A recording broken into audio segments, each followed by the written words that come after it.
Сәлем достар, менің арнама қош келдіңіздер. Бүгін сіздермен бірге шілденің аптап ыстығында шөлімізді қандыратын қарақат сусынын дайындайтын боламыз. Бізге бұл сусынды дайындау үшін үш-ақ нәрсе қажет болады. Құрамында бізде 500 грамдай қара қарақатты пайдаланамыз, және 500 грамдай қант. Қантымыз бен қарақатымызды жақсылап тұрып, араластырып, дайындап аламыз. Және блендерге салып, оны езіп, біркелкі масса қылып аламыз. Егер блендер болмаған жағдайда, ет тартқышқа да өткізіп алуға болады.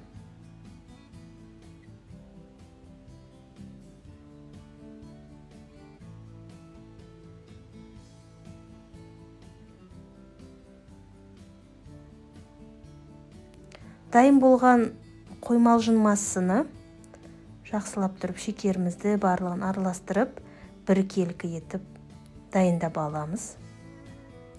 Алдын ала 5 литр суды қайнатып дайындап қоямыз. Қайнаған суға қоймалжын массымызды қосып араластырамыз. 5 минут қайнатқаннан кейін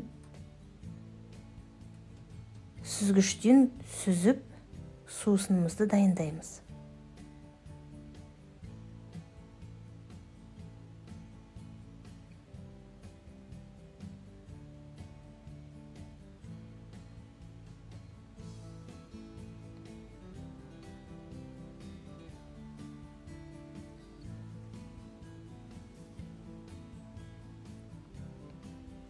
Дайын болған сүзіп алған сусынымызды ыдысымызға құйып, салқындатып, пайдалануға ішуімізге болады.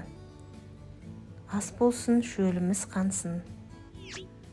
Менің арнама тіркеліп, қоңыраушаны басып қойыңыздар.